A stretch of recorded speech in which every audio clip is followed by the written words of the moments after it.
السلام علیکم۔ آج منگل ہے، اکتوبر کی 11 تاریخ۔ پاکستان میں اس وقت شام کے 7، بھارت میں 7:30، اور یہاں ہمارے اسٹوڈیوز کی گھڑیوں میں صبح کے 10 بج رہے ہیں۔ وائس آف امریکہ واشنگٹن کی اردو سروس سے میں ہوں خالد حمید، خبروں کے ایک بلٹن کے ساتھ۔ پاکستان کے وفاقی وزیر خزانہ اسحاق ڈار امریکہ کے لیے روانہ ہو گئے ہیں، جہاں وہ عالمی مالیاتی ادارے IMF اور ورلڈ بینک کی ٹیموں سے مذاکرات کریں گے۔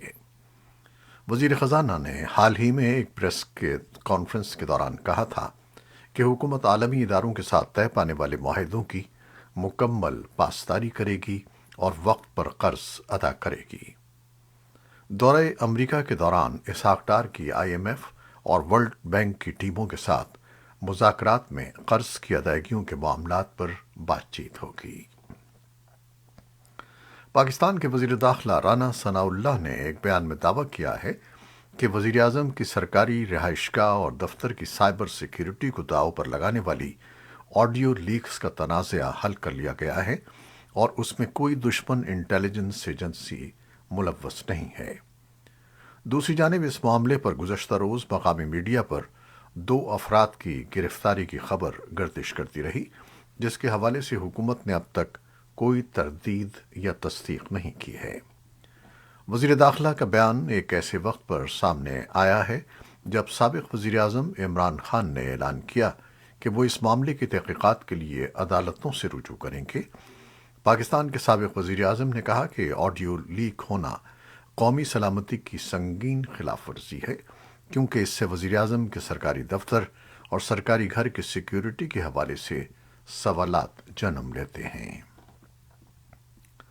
پاکستان کے صوبے خیبر پختونخوا کی وادی سوات میں اسکول وین پر فائرنگ کے خلاف مرنے والے ڈرائیور کے ورثاء، نجی اسکولوں کے اساتذہ، مالکان اور طلباء اور سیاسی جماعتوں کا احتجاج منگل کو دوسرے روز بھی جاری رہا۔ مظاہرین اس واقعے میں ملوث ملزمان کی گرفتاری کا مطالبہ کر رہے ہیں۔ سوات پولیس کا کہنا ہے کہ اس واقعے میں مقدمہ درج کر کے تفتیش شروع کر دی گئی ہے، تاہم ابھی تک کوئی گرفتاری عمل میں نہیں آئی ہے۔ نوبل انعام یافتہ ملالہ یوسفزئی پاکستان پہنچ گئی ہیں۔ ملالہ یوسفزئی اپنے والدین کے ہمراہ منگل کو الصبح کراچی پہنچیں۔ اس دوران ملالہ یوسفزئی کو پولیس کی جانب سے مکمل سیکیورٹی فراہم کی گئی۔ اپنے دورے کے دوران وہ سیلاب سے متاثرہ علاقوں کا دورہ کریں گی۔ انہیں سخت سیکیورٹی میں ایئرپورٹ سے ہوٹل لے جایا گیا۔ وہ آج کراچی میں ہی قیام کریں گی اور بدھ کو سیلاب سے متاثرہ سندھ کے ضلع دادو کا دورہ کریں گی۔ اپنے قیام کے دوران ملالہ یوسفزئی کی حکام سے ملاقاتیں بھی متوقع ہیں، تاہم ان کی کوئی تفصیلات ابھی تک سرکاری سطح پر جاری نہیں کی گئیں۔ دسمبر سن 2014 میں ملالہ کو تعلیمی میدان میں خدمات انجام دینے پر نوبل انعام سے بھی نوازا گیا تھا، اور وہ دنیا کے سب سے کم نوبل انعام یافتہ شخصیت ہیں۔ افغانستان کے لیے امریکہ کے خصوصی ایلچی تھامس ویسٹ نے ملک کے اندر اور باہر مقیم افغان افراد پر زور دیا ہے کہ وہ اپنے بچوں اور خاندان کے روشن مستقبل کے لیے اپنی برادریوں اور طالبان سے متحد ہو کر بات کریں۔ انہوں نے ترکی میں مقیم افغان کمیونٹی کے متعدد نمائندوں سے ملاقات کے بعد سلسلہ وار ٹویٹس میں کہا ہے کہ انہوں نے عالمی سطح پر تشویش کا اظہار دیکھا ہے کہ افغانستان میں ہزارہ برادری کو نشانہ بنانا، نوجوانوں اور خواتین کو پہنچنے والا المناک نقصان اور صحافیوں اور میڈیا کے لیے جگہ کم ہونے جیسے مسائل ہیں۔ سب افغانستان کے مستقبل کے بارے میں مشترکہ قومی مذاکرات پر زور دیتے ہیں۔ انہوں نے کہا کہ گزشتہ 2 دنوں میں انقرہ میں قیام اور بین الاقوامی رابطہ کاری کے بارے میں متعدد افغان تارکین وطن سے مشاورت اچھی رہی۔ طالبان حکومت نے پیر کے روز متحدہ عرب امارات کے ذریعے افغانستان اور چین کے درمیان فضائی راہداری دوبارہ شروع کر دی ہے۔ کابل سے پیر کے روز چین جانے والی پہلی پرواز میں 20 ٹن پائن نٹس چین کو برآمد کیے گئے، جن کی مالیت تقریباً $5 لاکھ ہے۔ طالبان حکومت کے نائب وزیر اعظم ملا عبدالغنی برادر نے افتتاحی اجتماع سے خطاب کرتے ہوئے کہا کہ فضائی راہداری افغانستان کو اپنی مصنوعات چین کی منڈیوں میں برآمد کرنے میں مدد دے گی اور دونوں ممالک کے درمیان تجارت میں بہتری آئے گی۔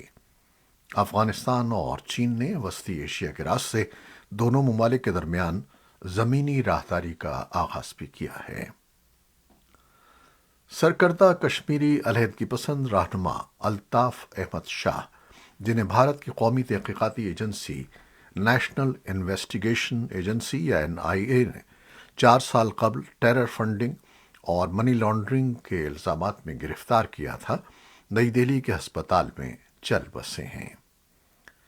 66 سالہ الطاف شاہ کو 2 ہفتے پہلے عدالتی احکامات پر عمل کرتے ہوئے نئی دہلی کے آل انڈیا انسٹی ٹیوٹ آف میڈیکل سائنسز میں داخل کرایا گیا تھا۔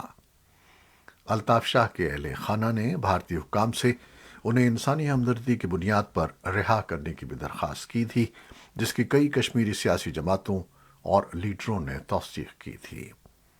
الطاف شاہ کے لواحقین نے الزام لگایا ہے کہ انہیں وقت پر بہتر علاج فراہم کرنے میں لیت و لال کیا گیا۔ پیر اور منگل کے درمیانی شب کو ان کی بیٹی روا شاہ نے ٹویٹ کر کے اپنے والد کے انتقال کی خبر دی۔ الطاف شاہ نے اپنی سیاسی زندگی کا آغاز 1980 کی دہائی میں اسلامی جمعیت طلبہ میں شامل ہو کر کیا تھا۔ وہ بعد میں جماعت اسلامی جموں و کشمیر کے ایک فعال رکن بن گئے تھے۔ وہ سرکردہ کشمیری آزادی پسند رہنما سید علی شاہ گیلانی کے داماد اور دست راست تھے۔ بھارتی سپریم کورٹ نے مبینہ نفرت انگیز تقریروں پر سخت ریمارکس دیتے ہوئے کہا ہے کہ اس سے ملک کا ماحول خراب ہو رہا ہے، اسے روکنے کی ضرورت ہے۔ انہوں نے یہ تبصرہ نفرت انگیز تقریروں کے خلاف داخل ایک عذرداری پر سماعت کے دوران کیا۔ سپریم کورٹ کا یہ تبصرہ شدت پسند تنظیم وشوا ہندو پریشد اور دیگر ہندو تنظیموں کے زیر اہتمام اتوار کو دہلی میں منعقدہ ریلی میں کی گئی مبینہ متنازعہ تقریروں اور حکمراں جماعت BJP کے رکن پارلیمان پرویش ورما کی جانب سے مسلمانوں کے مکمل بائیکاٹ کی مبینہ اپیل کے ایک روز بعد سامنے آیا ہے۔ دہلی پولیس نے ریلی کے منتظمین کے خلاف رپورٹ درج کی ہے، تاہم کسی کی گرفتاری نہیں ہوئی ہے۔ بائیڈن انتظامیہ تیل کی عالمی قیمتوں میں اضافے کو روکنے کے لیے اقدامات پر غور کر رہی ہے۔ یہ فیصلہ تیل پیدا کرنے والے ملکوں کے گروپ اوپیک پلس کے گزشتہ ہفتے کے شروع میں ہونے والے اجلاس میں پیداوار میں کٹوتی کے اعلان کے بعد کیا گیا۔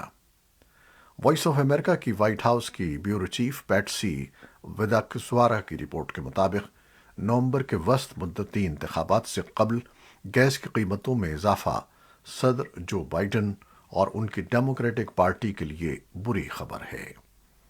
امریکہ کے وسط مدتی انتخابات میں اب 5 ہفتے سے بھی کم رہ گئے ہیں اور ڈیموکریٹس کو امید ہے کہ وہ کانگریس پر اپنا کنٹرول برقرار رکھ پائیں گے۔ بائیڈن انتظامیہ پیٹرول کی قیمتوں کو قابو میں رکھنے میں کچھ حد تک کامیاب رہی اور اس سال کے شروع کے مقابلے میں پیٹرول کی قیمت میں $1 فی گیلن 26 سینٹ فی لیٹر سے زیادہ کمی دیکھنے میں آئی۔ اس کے باوجود کہ یوکرین میں جنگ کے باعث دنیا بھر میں تیل کی قیمتیں بڑھی ہوئی تھیں۔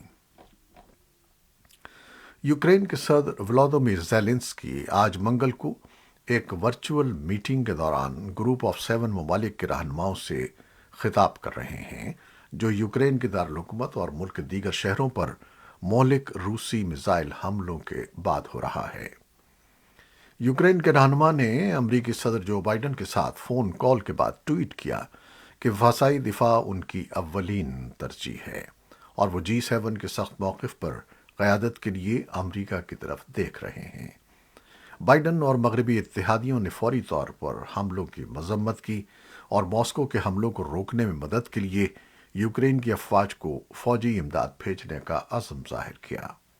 وائٹ ہاؤس کے ایک بیان میں کہا گیا ہے کہ بائیڈن نے زیلنسکی کو بتایا کہ امریکہ جدید فضائی دفاعی نظام فراہم کرے گا۔ بائیڈن نے پیر کے روز ایک بیان میں کہا تھا کہ روس کے تازہ ترین میزائل لانچ یوکرینی عوام کے خلاف روسی صدر ولادیمیر پوٹن کی غیر قانونی جنگ کی مکمل بربریت کا ایک اور مظاہرہ ہے۔ انہوں نے کہا کہ یہ حملے یوکرین کے عوام کے ساتھ کھڑے ہونے کے ہمارے عزم کو مزید تقویت دیتے ہیں۔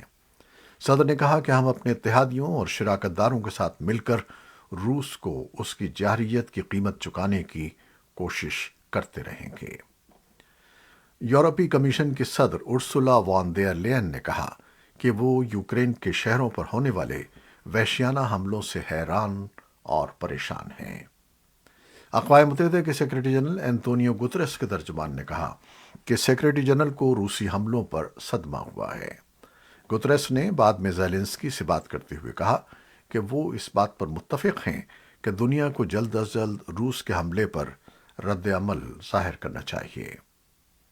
امریکہ میں روس کے سفیر اناتولی اینتونوف نے صحافیوں کو بتایا کہ یوکرین کے لیے زیادہ مغربی فوجی امداد سے روس اور نیٹو کے درمیان مزید کشیدگی اور ممکنہ تصادم کا خطرہ ہے۔ پوٹن نے کرائمیا کو روسی سرزمین سے ملانے والے پل پر حالیہ تباہ کن حملے کے جواب میں پیر کے میزائل حملے کو یوکرین کے خلاف بڑے پیمانے پر حملہ قرار دیا۔ ادھر یوکرین کی اسٹیٹ ایمرجنسی سروس نے زاپورژیا میں متعدد تازہ میزائل حملوں کی اطلاع دی ہے، جس میں کم از کم ایک شخص ہلاک ہو گیا ہے۔ کیف اور دیگر علاقوں میں فضائی حملوں کے سائرن بج گئے۔ لیویو کے میئر نے کہا کہ وہاں میزائل حملے سے بجلی اور پانی کی خدمات متاثر ہوئی ہیں۔ اقوام متحدہ اور یوکرین میں دوسرے امدادی اداروں نے پیر کے روز کہا کہ ملک بھر کے شہروں میں روسی میزائلوں کے داغے جانے سے گراؤنڈ پر انسانی حقوق کی ان کی امدادی کوششیں متاثر ہوئی ہیں۔ ریڈ کراس کی بین الاقوامی کمیٹی کے ملک بھر کے 10 مقامات پر عملے کے لگ بھگ 700 سے زیادہ ارکان موجود ہیں اور وہ امداد اور ادویات تقسیم کرتے ہیں۔ ادارے نے پیر کے روز کہا کہ اس کی ٹیموں کو اپنی کارروائیوں میں وقفہ دینا پڑا ہے۔ ایران میں فعال کارکنوں نے بتایا کہ منگل کو ملک کے مغرب میں کرد علاقوں کے خلاف کارروائی تیز کر دی گئی ہے، کیونکہ اخلاقی پولیس کی حراست میں 22 سالہ خاتون کی موت کے بعد ہونے والے مظاہرے جاری ہیں۔ ایران کے صوبے کردستان کے دارالحکومت سنندج میں بلوا پولیس نے ایک علاقے میں فائرنگ کی۔ ایمنسٹی انٹرنیشنل اور وائٹ ہاؤس کے قومی سلامتی کے مشیر نے مہسا امینی کی موت پر مشتعل مظاہرین پر ہونے والے تشدد پر تنقید کی ہے۔ اسی دوران تیل کے شعبے کے کچھ کارکنوں نے پیر کو 2 اہم ریفائنری کمپلیکس میں ہونے والے مظاہروں میں شمولیت اختیار کی۔ ایرانی حکومت کا اصرار ہے کہ امینی کے ساتھ بدسلوکی نہیں کی گئی، لیکن ان کے اہل خانہ کا کہنا ہے کہ ان کے جسم پر زخموں اور مار پیٹ کے نشانات تھے۔ سامنے آنے والی ویڈیوز میں سیکیورٹی فورسز کو خواتین مظاہرین کو مارتے اور دھکے دیتے ہوئے دکھایا گیا ہے۔ ان میں وہ خواتین بھی شامل ہیں جنہوں نے ہیڈ اسکارف یا حجاب پھاڑ دیے ہیں۔ اس کے ساتھ ہی خبروں کا یہ بلیٹن ختم ہوتا ہے۔ آپ ہمارے بلیٹن کو شیئر کرتے ہیں اور اپنے کمنٹس میں اپنی محبتوں کا اظہار کرتے ہیں، جس کے لیے ہم آپ کے بے حد ممنون ہیں۔ اپنی ان محبتوں کو جاری رکھیے گا۔ نیوز ایڈیٹر بہجت جیلانی کے ساتھ خالد حمید کو اجازت دیجیے گا۔ اللہ حافظ۔